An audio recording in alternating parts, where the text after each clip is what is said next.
오늘 하나님의 말씀의 제목은 예수 그리스도의 부활의 증인이 되라입니다. 오늘 본 말씀은 고린도전서 15장 12절에서 20절까지의 말씀입니다.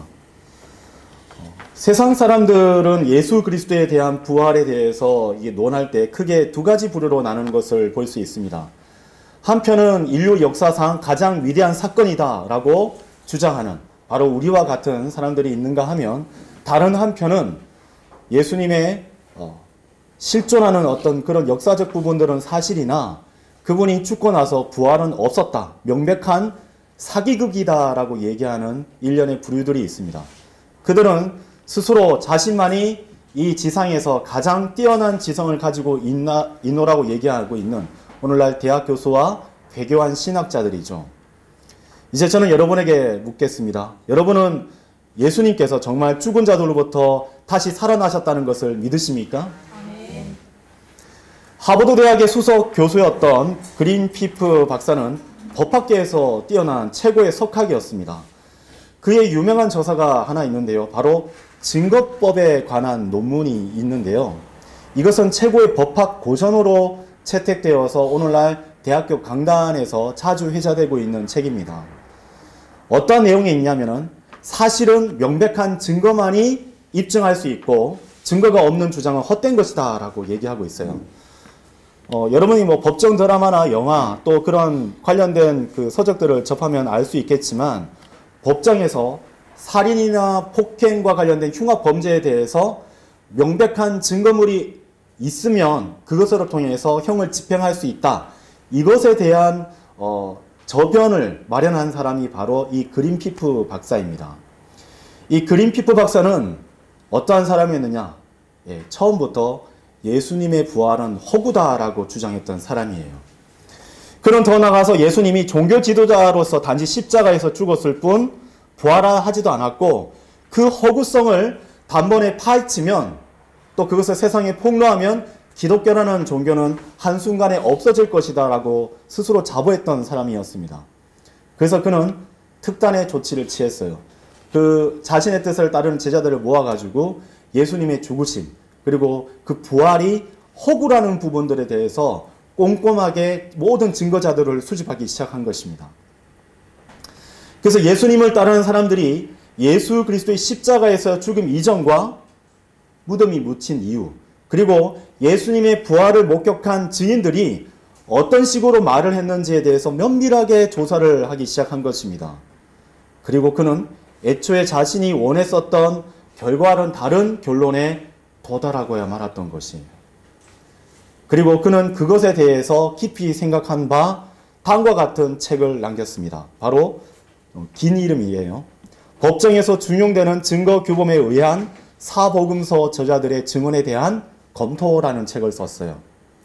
그러니까 예수님의 11 제자들이 처음에 예수님께서 공생의 기간 동안 그들이 따랐을 때 어떤 식으로 말을 했고, 예수님이 무덤에 장사되셨을 때 어떠한 식으로 크게 실망했고, 그 이후에 그들이 어떠한 식으로 발언하고 행동했는지에 대해서 면밀하게 조사한 자료를 책으로 엮어서 냈던 것입니다. 법정에서 모든 사람들의 그 허구와 알리바이를 깨뜨려 왔었던 그가 이제는 책을 써서 29페이지에 이러한 글을 남겼습니다. 예수 그리스도가 정말로 죽은 자들로부터 살아나지 않았다면 그 사도들은 자신들이 진술한 사실을 그렇게 확고하게 붙들 수 없었을 것이다 라고 글을 남겼어요. 하나님을 거부하던 불신자 그린 피프 박사는 예수 그리스도의 부활은 법적 증거의 관점으로 볼 때 역사상 가장 강력한 증거다라고 결론을 내렸던 것입니다. 더구나 이 넘쳐나는 증거들에 스스로 매료되어서 결국은 그린 피프 박사 자신도 이를 계기로 주 예수 그리스도를 구주로 영접하는 그런 놀라운 역사가 일어났던 것이에요. 그의 마음을 바꿔놓았던 것은 무엇이었습니까? 어떤 증거가 이 불신자 그린 피프의 박사의 마음을 되돌려 놓았던 것이죠? 그가 이성적으로 도저히 외면할 수밖에 없었던 어떠한 사실을 그가 목도했었던 것일까요? 우리는 이 질문에 대답하기 위해서 약 2000년 전에 있었던 그 성경의 기록을 면밀하게 함께 살펴보고자 합니다. 여러분, 첫째로 예수님께서 죽음에 이르게 했었던 그 사건을 우리는 사복음서를 통해서 한번 살펴보도록 하겠습니다. 여러분, 마가복음 14장 41절에서 46절의 말씀을 함께 보시겠습니다.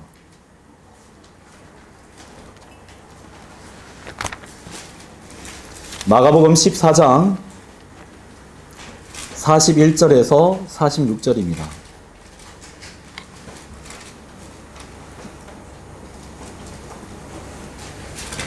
그리고 그분께서 세 번째 오시어 그들에게 이같이 말씀하시니라. 너희는 이제 그대로 자고 쉬라. 충분하도다. 그 시각이 왔노라. 보라, 인자가 배반당하여 죄인들의 손안에 넘겨지느니라. 일어나라. 우리가 함께 가자. 보라, 나를 배반하는 자가 벌써 도착했도다. 그러자 그분께서 아직 이야기하시는 동안에 즉시 12명 중 하나인 유다가 오니 수석 제사장들과 서기관들과 장로들로부터 온 수많은 무리가 칼들과 몽둥이들을 들고 그와 함께 있더라. 그리고 그분을 배반한 자는 그들에게 한 징표를 주며 말하기를 누구든지 내가 입맞추는 자가 바로 그니라. 그를 잡은 다음에 안전하게 그를 끌고 가라 하였더라. 그런즉 그가 오자마자 그가 즉각 그분께 가서 스승님 스승님 하고 말씀드리니라. 그러고는 그분께 입맞추었더라. 그러자 그들이 그분께 자신들의 손을 대어 그분을 붙들었더라. 자, 그 어둡고 그 어둠이 짙은 밤, 겟세마네 동산에서 예수님께서는 땀이 피가 되도록 기도하셨죠. 그리고 흉악한 폭도들이 와서 예수님을 체포하는 광경이 지금 우리가 봤었던 이 본문 말씀에서 살펴볼 수가 있습니다. 곧 이어서 어떤 일이 펼쳐졌습니까? 예수님께서는 빌라도 앞에 선 채 공객석상에서 침뱉음과 저주와 온갖 비난과 모욕을 당하셨죠. 예수님께서는 신성모독죄라는 제명 아래 인류 역사상 가장 참혹하고 수치스러운 처형 방법인 십자가형이라는 선고를 받게 되셨습니다. 갈라디아서 3장 13절은 이렇게 우리에게 말씀하고 계십니다. 이는 기록되기를 나무에 달리는 모든 이는 저마다 저주를 받느니라 하기 때문이라. 주를 배반한 유다 이스카리옷을 빼고 거기 있었던 11명의 제자, 이 젊은 사내들은 모든 것을 버리고 그분을 따른 사람들이었죠. 그들은 그분을 거의 3년여간 믿고 따랐던 것입니다. 모든 것을 다 포기하고 따랐어요. 근데 자신들이 따랐던 그 예수님께서 이제는 흉악한 폭도들의 손에 의해서 끌려가고 있는 광경을 보게 된 것입니다. 그들은 어떤 생각을 했을까요? 저분은 병든 자를 치료했던 분이 아닌가? 우리는 그분이 물리를 걸어오는 초자연적인 이적을 나타낸 분이 아니었던가? 그분이 죽은 자를 살리는 것을 또한 보지 않았는가? 우리는 그분이 사나운 폭풍우를 잠재우는 것을 보지 않았던가? 심지어 하늘의 천사를 동원할 수 있는 능력이 분명 예수님께 있는데 왜 그분은 한가하지 않고 있는가? 그들은 너무나 허무한 마음 가운데 주님께서 끌려가는 광경을 지켜보고 있었던 것입니다. 좌절과 혼란이 그들의 마음 가운데에서 소용돌이 치었던 것이죠. 우리는 때로는 우리가 갖고 있는 가치관으로 사람을 보고 판단을 합니다. 근데 그것이 흔들리는 사건이 벌어지게 되었을 때 우리는 큰 낙담과 실망을 하게 되죠. 그래서 그 사람의 얼굴을 보거나 그 사람이 하는 말이나 모든 행태들에 대해서 손살에 치거나 고개를 저어버리게 되는 것입니다. 그러한 일들이 제자들에게 닥친 것이에요. 그들은 모든 것을 포기했고 모든 것을 맡겼지만 이제 헛수고가 됐어요. 이제 주님과 함께 이 왕국을 건설하게 되면 한 자리를 차지할 거라고 생각했는데 모든 것이 수포로 돌아가게 된 것입니다. 예수님이 죽음 앞으로 나아가는 그 순간 그들 또한 잡혀서 수청당하리라고 생각했었고 엘리야가 그랬던 것처럼 그들의 마음은 녹아내렸던 것이에요. 얻어맞고 모욕당하고 유죄 판결을 받은 신성모독자로서 주님께서 그렇게 십자가 형태에 달리는 광경을 보게 되었을 때 그들 또한 죽음의 위협 앞에 놓이게 된 것입니다. 마가복음 14장 50절은 이렇게 진술하고 있어요. 제자들이 모두 주를 버리고 도망가더라. 우리가 따르고 있었던 어떤 사람, 우리가 따르고 있었던 가치관, 우리가 추구했었던 모든 어떤 삶의 목표들이 뒤흔들리게 되었을 때 우리 또한 거기로부터 도망치고 싶어 하는 것입니다. 여러분은 사도 베드로가 불과 얼마 전까지 이렇게 자랑했었던 것을 기억하실 수 있으실 것입니다. 마태복음 26장 35절에 베드로가 그분께 말씀드리기를 제가 당신과 함께 죽어야 할지언정 그럼에도 저는 당신을 부인하지 아니하겠나이다 하였더라. 모든 제자들도 이와 같이 말하였더라.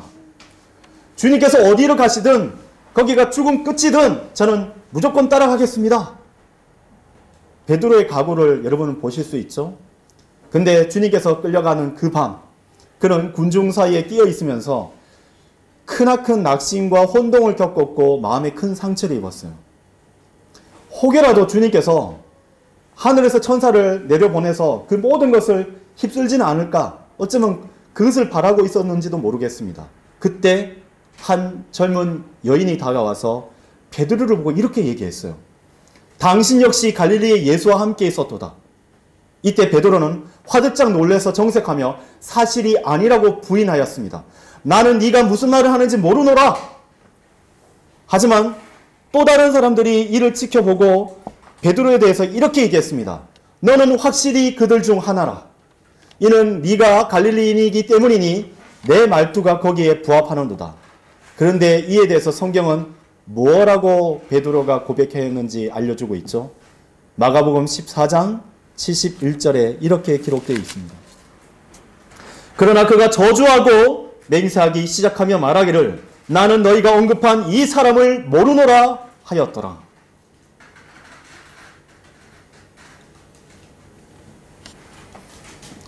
베드로는 무려 3번이나 주님을 부인하였고 끝내는 주님을 저주하며 맹세까지 했던 것입니다. 나는 너희가 언급한 이 사람을 모르노라. 우리가 보통 이 세상을 살아가면서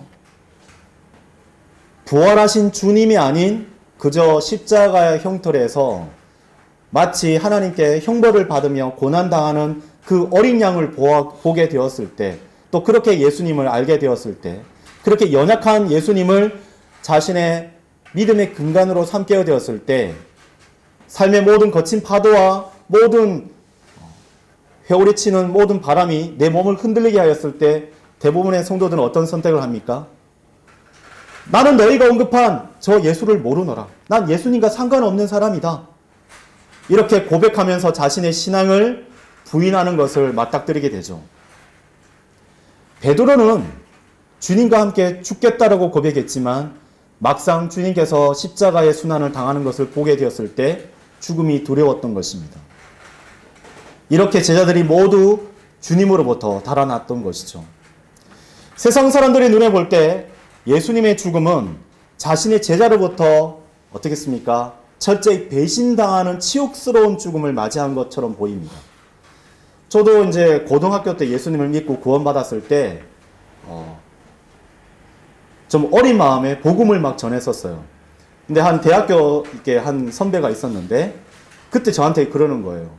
이 세상에 모두 다 하나님 믿는 거다. 어떤 형태로든. 그리고 예수님은 자신의 제자로부터 배반당하는 치욕스러운 죽음을 당했다라고 얘기를 하는 거예요. 그렇게 완강하게 얘기하는 분 앞에서 저는 뭐라고 이제 증거할 만한 그런 기력이 없었습니다. 그날은 참 후회를 하고 있었죠. 그래서 어떻게든 내가 복음과 진리를 증거할 수 있게끔 해야 되겠다라는 마음을 품고 있었던 것입니다. 빌라도의 법정에서와 갈보리 언덕에 십자가를 지고 오르시는 예수님의 그 초라한 모습을 끝까지 지켜봤었던 제자들은 아마 믿을 수 없다는 표정과 마음으로 그 광경을 지켜보았을 테죠. 그들의 모든 희망과 마음의 소망이 주님의 십자가의 죽음으로부터 다 사라져 버렸던 것입니다. 근데 보세요. 누가복음 23장 46절을 보세요.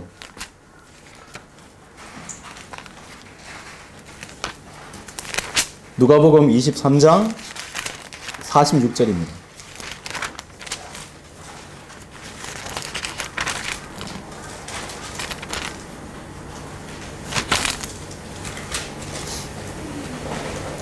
그러자 예수님께서 큰 목소리로 소리치신 후에 그분께서 말씀하시기를 아버지여 당신의 두 손 안에 제가 저의 영을 의탁하나이다 하셨느니라.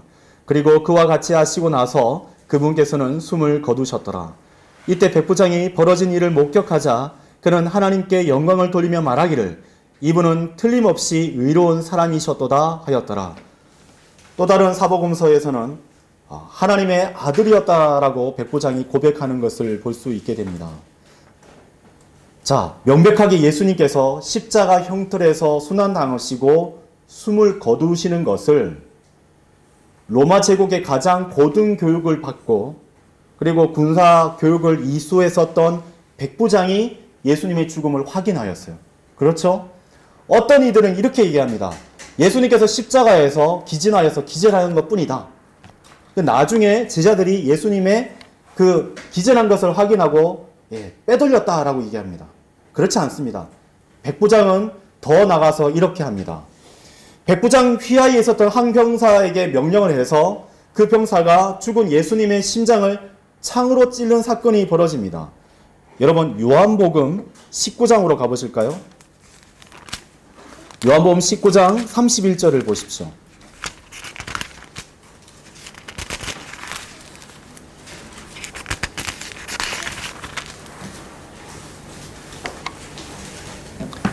(31절에서) (34절까지) 제가 읽겠습니다.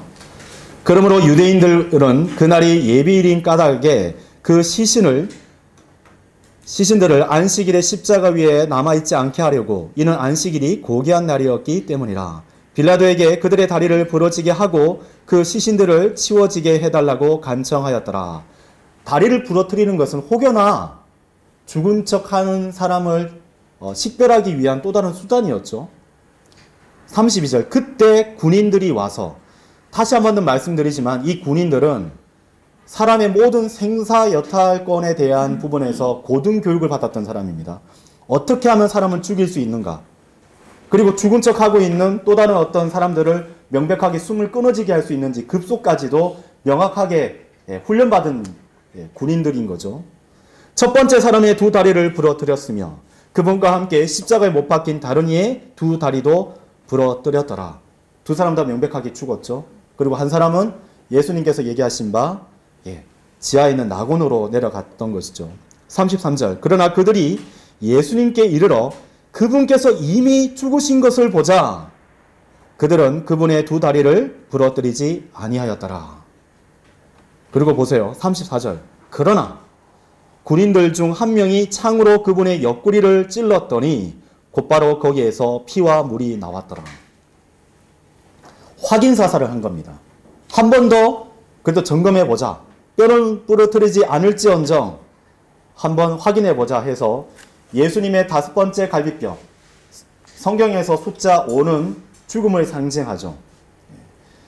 예수님의 그 심장을 정확하게 관통하였을 때 어떤 일이 벌어졌습니까? 거기서 피와 물이 쏟아져 나온 것입니다. 의학적으로 완전히 사망한 육체에서는 피와 물이 분리되어 나오죠. 죽은 사람의 몸에는 뭉친 핏덩어리인 혈병과 피떡이라고 부르기도 하죠. 그리고 물같이 보이는 혈청이 분리되어 나옵니다. 그래서 예수님께서 십자가에서 기절하신 게 아니라 명백하게 죽었다는 것을 알 수 있어요. 이건 제자들과 여기 있는 백부장이나 군인들과 어떤 돈으로 매수해서 이루어질 수 있는 일이 아닙니다. 시신을 정확하게 시체였고 그분은 십자가에서 기절한 것이 아님을 우리는 또한 알 수 있죠.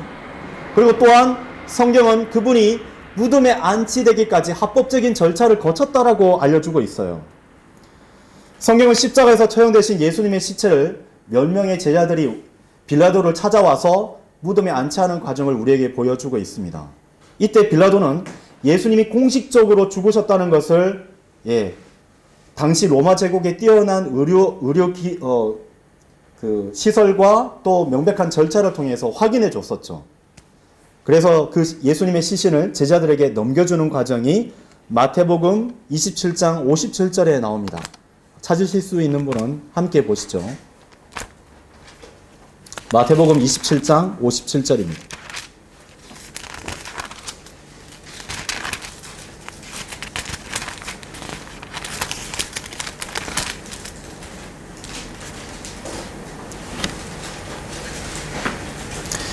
저녁이 되자 요셉이라 이름으로 불리는 아리마대아의 부유한 남자가 왔으니 그 자신도 예수님의 제자였더라. 그가 빌라도에게 가서 예수님의 시신을 달라고 애원하였더라. 그때 빌라도가 그 시신이 그에게 넘겨지도록 명령하였더라. 그렇죠. 십자가에서 죽었습니다. 피와 물을 다 쏟으셨어요. 물과 피가 아닙니다, 여러분. 피와 물이에요. 아주 성경은 이 부분 매우 중요하죠. 물과 피라고 되어 있는 성경은 성경을 그대로 직역하는 게 아니죠. 피와 물을 쏟으셨던 부분들을 확인했고 그 시신을 내려서 적법한 절차에 의해서 이 군인들이 안치를 했었던 것입니다. 시체 안치소에다가 보관을 하고 있었던 것이죠. 왜냐하면 그날이 안식일이었기 때문에. 그리고 제자들에게 빌라도는 그 시신이 넘겨지도록 명령하였어요. 59절. 그런 다음에 요셉이 그 시신을 가져왔을 때 그는 그것을 한 장의 깨끗한 아마천으로 감쌌으며 그가 바위 속을 파낸 자기 소유의 새 묘지에 그 시신을 안치하였더라. 그리고 나서 그는 커다란 돌 하나를 그 돌무덤의 문을 굴려놓고 떠났더라 라고 되어 있어요. 자, 그런데 이때 어떤 일이 벌어졌느냐? 유대에 있는 수석 제사장들과 서기관들과 그 유다에 있는 지도자들이 예수님 생전에 했었던 말들을 떠올립니다. 예수님께서 뭐라고 하셨어요? 3일이면 성전을 회복시키겠다고, 자신이 부활하실 것임을 여러 번 역설했었던 것을 기억합니다. 제자들은 잊고 있었으나 이 유대 지도자들은 기억하고 있었던 것이에요. 그래서 예수님의 추종자들이 혹여나 그 돌무덤을 굴려가지고 시신을 빼돌리고 나서 거짓 소문을 퍼뜨릴 것을 우려했던 것이에요. 아, 예수님께서 부활하셨다, 부활하신 것이 맞다 라고 그러한 거짓 소문을 퍼뜨릴 것을 염려해서 어떻게 했느냐, 빌라도를 찾아가서 여기를 좀 굳건하게 지켜줬으면 좋겠다라고 하게 된 것입니다. 마태복음 27장 62절을 보세요.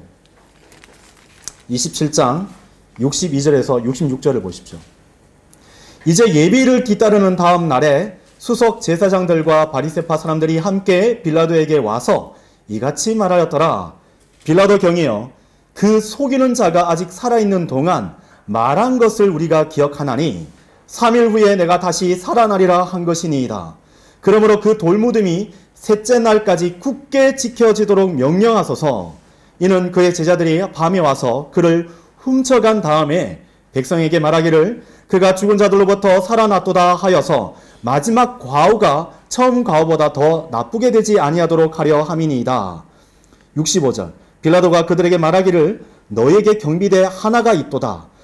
너희들의 길을 가서 너희가 할 수 있는 데까지 그것을 굳게 지키라 하였더라. 그렇게 하여 그들이 가서 그 돌을 봉인하고 경비대 하나를 세움으로써 그 돌무덤을 굳게 지켰더라 라고 되어 있습니다. 여러분 보세요.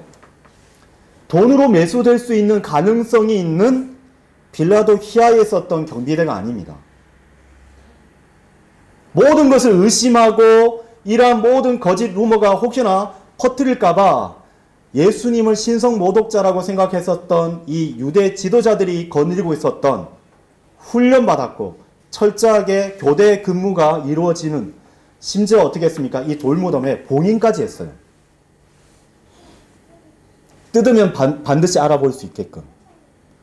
그래서 3일 동안 밤낮으로 교대할 수 있는 경비대가 이 모든 것을 굳게 지켰던 것입니다. 아직도 예수님께서 죽지 않았다라고 생각하는 사람이 있습니까? 예수님 분명 성경 기록대로 십자가에서 죽으시고 장사되신 것이 분명히 맞습니다.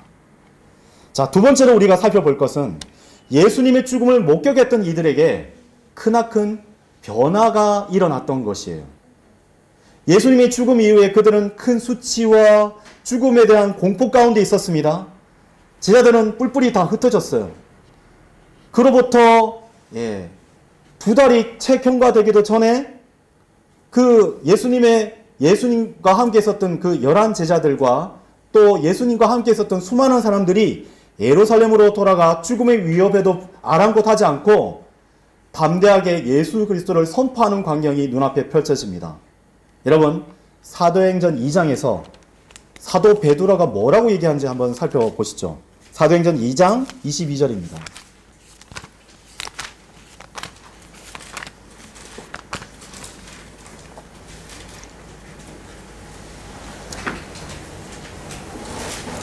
(22절에서) (24절까지입니다) 너희 이스라엘 사람들아, 이 말들을 들으라. 너희 자신도 알다시피 나사렛 예수님께서는 너희 가운데서 기적들과 이적들과 표적들로서 하나님께 검증된 한 사람이시니 하나님께서는 그분을 통하여 그것들을 너희 가운데서 행하셨느니라.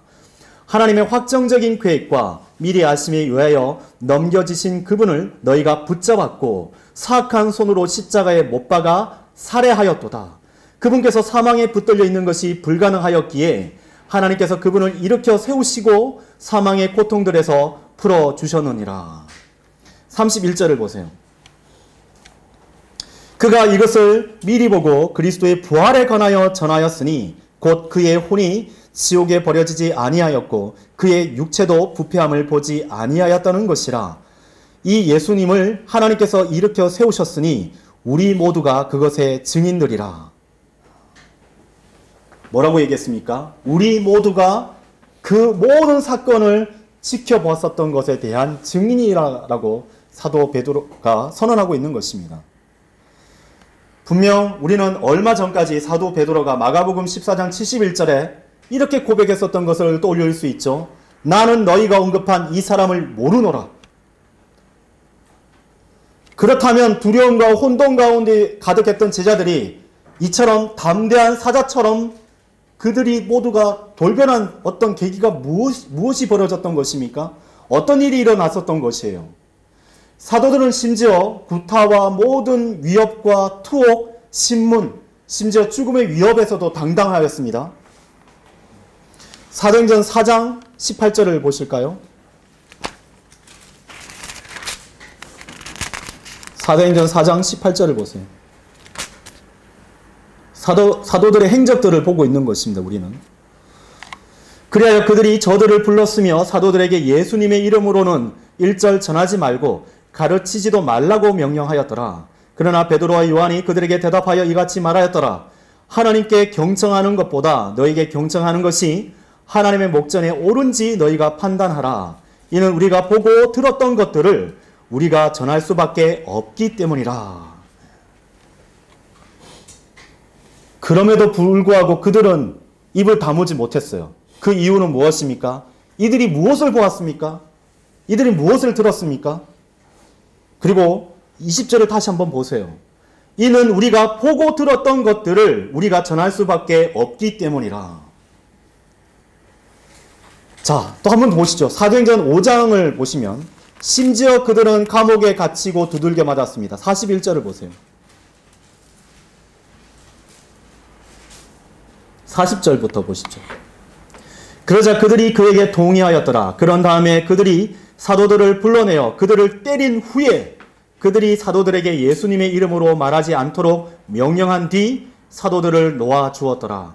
그러자 사도들은 자신들이 그분의 이름을 위하여 수치를 당할 만할 자격이 있는 자로 여겨진 것을 크게 기뻐하며 공의 앞을 떠났더라. 도대체 무슨 일이 벌어진 거예요? 나는 예수님과 전혀 상관없는 사람입니다. 예수님의 죽음 앞에 두려워하여서 떠나섰던 제자들이 과연 무슨 일이 벌어졌기에 주님과 동일한 순환과 수치와 고통과 구타와 죽음의 위협 앞에서도 이렇게 당당할 수밖에 없는 것입니까? 그들은 무엇을 보았기에 죽음 앞에서도 또한 죽음의 모든 것을 받아들이는 것에 대해서도 끝까지 감수할 수 있었던 것입니까? 성도 여러분, 이런 놀라운 변화를 설명할 수 있는 단 한 가지 사건이 벌어졌던 것이에요. 바로 예수님께서 죽음으로부터 다시 살아나셨던 것입니다. 예수 그리스도의 부활, 그것은 곧 성경 기록대로 그리스도께서 우리 죄를 인하여 죽으셨다는 것과 그분께서 장사되셨다는 것과 성경 기록대로 그분께서 셋째 날에 다시 살아나셨기 때문에 가능했던 일입니다. 이 사도들과 무려 500여 명이나 되는 사람들이 주님의 다시 살아나심을 목격하였고 그 일에 대한 증인이었던 것이에요. 오늘날까지 수많은 사람들이 예수님의 부활을 제자들이 꾸며낸 사건이라고 주장하고 있습니다.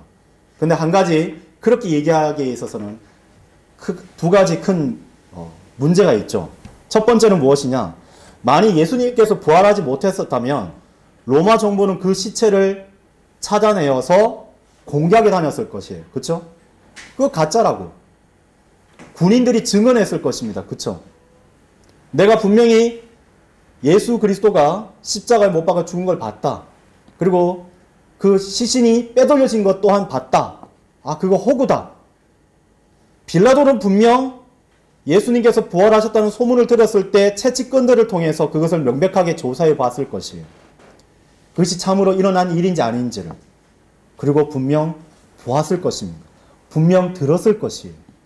그분께서 걸어 다니시고 말씀을 전하시고 기적을 나타내 보이시는 그 수많은 일들을 어쩌면 본인이 직접 목도하였던지 아니면 그가 시켜서 보냈던 사람을 통해서 그 사실을 전해 들었을 것입니다. 당시 예수 그리스도의 복음이 불길처럼 퍼져나갔죠. 그 열기를 꺼뜨리기 위해서는 무엇이 필요했죠? 예수님의 시신을 갖다가 어떻게든 찾아내가지고 공개하면 되지 않겠습니까? 시체를 방부제 처리해가지고 보이면서 너 제자들의 주장은 헛된 거야. 얘 보라고 예수의 시신이 아니냐고. 당시 백부장이 증언합니다. 예, 이 사람은 제가 죽인 예수의 시신이 맞습니다. 방을 붙이면 되지 않았겠습니까? 근데 실제로 그런 일이 일어날 수가 없었어요. 왜냐? 예수님은 다시 살아났기 때문입니다. 두 번째로 예수 그리스도의 부활이 거짓이라면 그들 역시 거짓임을 단번에 알아채고 겉으로 드러날 수밖에 없었을 것입니다. 보세요. 갑자기 예수님의 11제자가 예수님의 죽음이 명백하게 이루어진 것을 봤을 때 두려운 가운데 있었잖아요. 근데 갑자기 시신을 빼돌리고 난 뒤에 우리 같이 이제 앞으로 생계가 좀 어렵잖아. 그러니까 예수님께서 부활하셨다라고 좀 소문을 퍼뜨리자. 그 다음에 우리가 좀 한 자리를 차지하자. 그렇게 모의할 수도 있었겠지 않습니까? 근데 그 사람들은 그러한 담력이 없었죠. 심지어 그들은 과거에 자신의 직업을 찾아서 어부가 되기도 하고 각자의 거처로 되돌아가기까지 했었습니다. 그리고 그들을 예수님께서 직접 찾아오셔서 그들의 모든 믿음을 회복시켜 주셨던 것이죠. 인류 역사상 11명이나 되는 사람이 이 복음서를 기록했습니다. 그리고 사도들의 행적을 기록했습니다. 500여 명이 넘는 사람들이 예수님의 부활을 목격했어요. 심지어 그 예수 그리스도의 예수 그리스도의 십자가의 죽으심과 부활 때문에 수많은 사람들이 죽기까지 자신의 믿음을 부인하지 않았어요. 노팅엄에 있는 세인존 대학의 학장인 마이클 그린이라는 사람이 있었습니다. 그는 이 사도들에 대해서 이렇게 기록하였는데요. 그들은 감옥에 가두고 채찍질하고 죽일 수는 있을지언정 그들로 하여금 그분이 셋째 날에 다시 살아나셨다는 확신을 부인하게 만들 수 없었다라고 증언하고 있습니다. 설교 시작하기 전에 그린 피프 박사의 어떤 책을 제가 인용을 했었는데 그는 그 책에서 이렇게 인용하고 있어요. 예수 그리스도가 정말로 죽은 자들로부터 살아나지 않았다면 사도들은 자신들이 눈으로 확인하고 진술한 사실을 그렇게 확고하게 붙들고 있을 수 없었을 것이다. 여러분, 전 여러분에게 질문을 드립니다. 예수님께서 부활하셨습니까? 아멘. 부활하신 주님이 여러분 마음 가운데 계십니까? 아멘. 그러면 여러분은 부활의 증인이 되어야 하십니다. 아멘. 그것을 알리는 담대함이 여러분 가운데 있으셔야 되는 거예요. 아멘. 여러분의 안에 십자가에서 죽으시고 장사되셨다가 성경 기록대로 3일 만에 다시 사신 그 예수님을 증거하는 그 부활의 증인으로서의 삶을 여러분 살아가셔야 됩니다. 아멘. 사도들의 서신서에는 이에 대한 명백한 증언들이 기록되어 있죠. 여러분 누가복음 1장 1절을 보세요. 누가복음 1장 1절에서 2절에는 많은 이들이 우리 가운데서 가장 확실히 믿게 된 그 일들에 대한 진술을 정연하게 제시하려고 착수하였으므로 그들이 초기부터 목격자들이자 말씀의 사역자들인 우리에게 그것들을 전달했던 바로 그때라고 되어 있어요. 바로 현장을 직접 자신의 눈으로 목격한 증인의 말을 우리는 들을 수 있죠. 또한 사도 요한은 요한일서 1장 1절에서 뭐라고 말했습니까? 시작부터 계셨던 그것, 곧 우리가 들었고 우리가 우리의 눈으로 목격하였으며 우리가 눈여겨보았고 우리의 손이 만져보았던 생명의 말씀에 관해서라 라고 얘기하고 있어요. 그리고 사도 베드로가 훗날 이렇게 자신을 증언하는 것을 우리에게 들려주고 있습니다. 베드로후서 1장 16절입니다. 이는 우리가 너에게 우리 주 예수 그리스도의 권능과 오심을 알려주었을 때 우리는 교활하게 고안된 허구들을 따르는 것이 아니라 오히려 그분의 위엄의 목격자들이었기 때문이라 라고 말하고 있어요. 그들 모두는 자신들의 증언을 자신들의 그 죽음의 피로까지 봉인하고 확증하고 있었던 것입니다. 이들이 거짓을 지키기 위해서 모의한 것입니까? 아닙니다.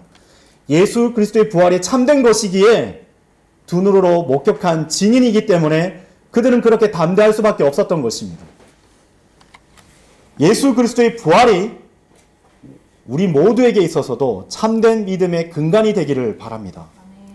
이제 마지막으로 우리는 예수님의 부활을 목격한 이 사도들이 신성모독적인 사기꾼이라고 여겼던, 또 그들을 죽이기 위해서 혈안이 됐었던 한 남자의 이야기를 들여다볼 것입니다. 그는 유대 타르수스 출신의 사울이라는 사람입니다.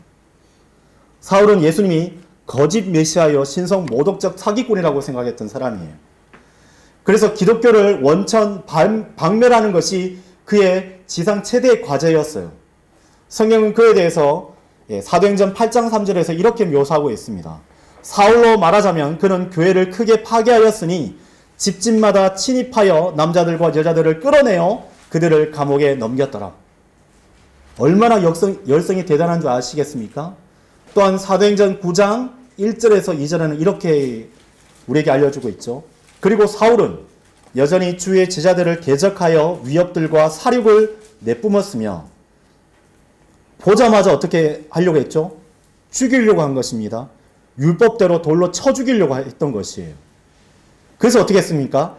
대제사장에게 갔으며 다마스쿠스에 있는 회당들에게 전달할 편지들을 그에게 간절히 청하였으니 만일 그가 이 길에 속한 자들을 누구라도 발견한다면 그들이 남자들이든지 여자들이든지 그가 그들을 예루살렘으로 결박하여 데려오려 함이더라.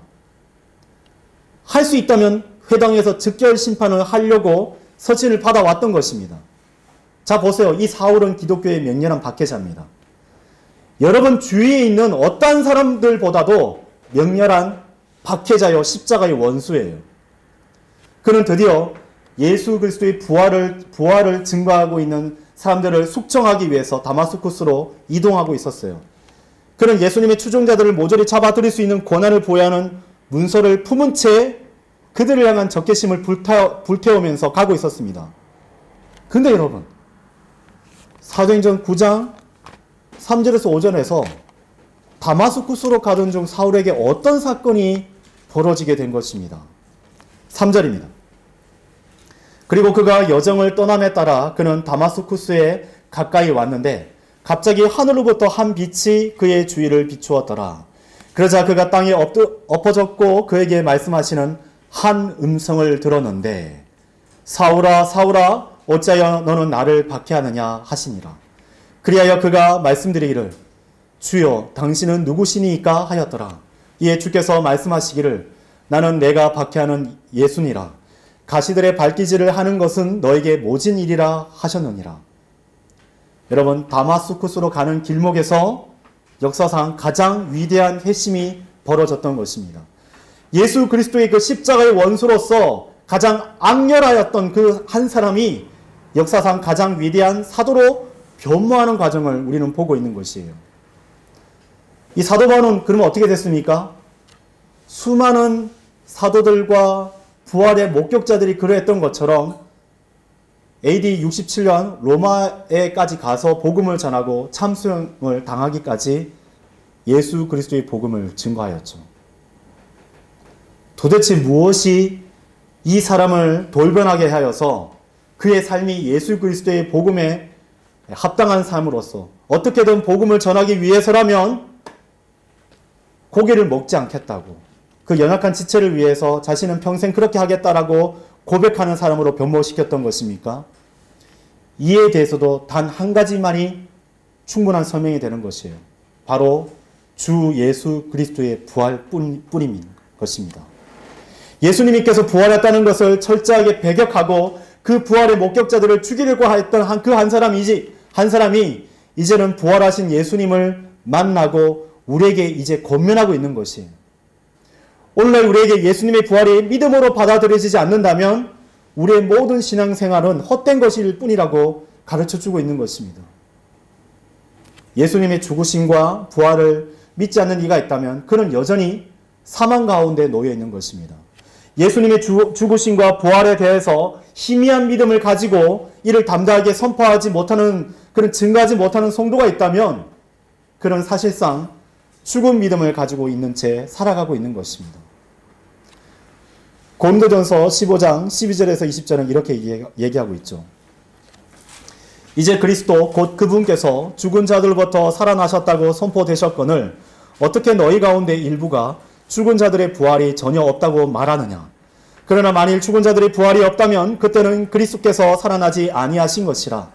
그리고 만일 그리스도께서 살아나지 아니하셨다면 그때는 우리의 선포도 헛되고 너희의 믿음 역시 헛되니라. 예수님께서 죽으시고 부활하지 않았다면 여러분 여기 앉아있는 것은 헛된 것입니다. 진정 우리는 또한 하나님의 거짓 증인들로 발견되느니라. 이는 우리가 하나님에 관하여 그분께서 그리스도를 일으키셨다고 증언하기 때문이라. 만일 그리하여 죽은 자들이 살아나지 아니한다면 그분께서 그리스도를 일으키신 것이 아니니라. 이는 만일 죽은 자들이 살아나지 아니한다면 그때는 그리스도께서 일으켜지신 것이 아니기 때문이라. 그리고 만일 그리스도께서 일으켜지신 것이 아니라면, 죽음으로부터 부활하신 것이 아니라면 너희의 믿음은 헛되니 너희는 여전히 너희의 죄들 가운데 있는 것이라. 그렇다면 그리스도 안에서 잠든 자들 또한 멸망한 것이라. 만일 그리스도 안에서 우리가 소망하는 것이 오로지 이 생뿐이라면 우리는 모든 사람들 가운데 가장 비참한 자들이라. 그러나 이제 그리스도께서 죽은 자들부터 살아나셨고 잠자던 자들의 첫 열매들이 되셨느니라 라고 성경은 말씀하고 계십니다. 여러분, 저는 여러분에게 묻겠습니다. 여러분은 예수님이 죽으셨다는 것을 믿으십니까? 아멘. 그리고 장사되셨다는 것을 또한 믿으십니까? 아멘. 그러면 예수님께서 죽음으로부터 부활하신 것을 믿습니까? 아멘. 그렇다면 예수님의 그 십자가의 죽으심은, 그 십자가를 여러분 마음에 품으시고 부활의 목격자로서 살아가시길 바랍니다. 영국의 전직 재판장이었었던 델링경이라는 사람은 이 부활의 증거들을 조사해 본 후에 이렇게 얘기했어요. 긍정적이든 부정적이든 사실이든 부수적이든 부활의 증거는 압도적으로 넘쳐나고 있다. 그러니 최소한의 지성을 갖춘 사람이라면, 또한 최소한의 지성을 갖춘 곳이라면 세상 그 어느 법정이라도 이 예수 그리스도의 부활의 이야기가 진실이라는 판결을 내리지 않을 수 없을 것이다 라고 얘기했습니다. 이제 이 설교의 결론을 맺겠습니다. 이 설교를 듣는 사람들 중에 아직도 마음 한켠에서 예수 그리스도의 부활을 부인하는 사람이 있으십니까? 그렇다면 당신은 압도적인 역사적 사실들을 외면하기 위해서 두 눈과 귀를 꾹 닫은 채 살아가고 있는 것입니다. 이는 매우 심각한 일입니다. 만약 예수 그리스도가 죽은 자들부터 살아나신 것이 아니시라면 그분께서 죽음 후에 있을 일들에 대해 말씀하신 것 또한 결코 가볍게 넘길 수 없는 상황이기 때문입니다. 주 예수 그리스도께서는 지옥이라고 불리는 장소에 대해서 반복해서 경고하셨죠. 그분은 하늘보다 지옥에 대해서 무려 8배나 많이 설교하셨습니다.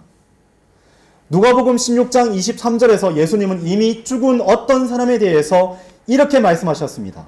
그가 지옥에서 심한 고통들 중에, 아주 분명하게 말씀하셨어요. 이건 예화가 아닙니다. 그 사람은 실제로 지옥에 있었다라고 강조하셨어요.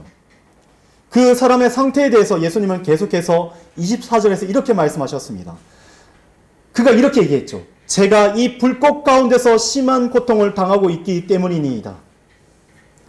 지옥과 사망의 열쇠들을 소유하신 예수님께서 친히 불과 고통으로 가득한 장소인 지옥의 실체를 우리에게 알려주고 계신 것입니다. 저는 이제 당신에게 당신의 인생에 있어서 가장 중요한 질문을 드리고자 합니다. 당신은 주 예수 그리스도를 자신의 구세주로 받아들이셨습니까? 당신이 지금 오늘날 죽어서 당신의 혼이 하늘나라가 확신이 있다고 믿으십니까? 그동안 교회의 출석, 종교행위, 어떤 세례나 침례, 선행, 그 성사들이 그 무엇을 했다 할지라도 여러분 자신의 혼을 구원에 이르게 할 수 없습니다.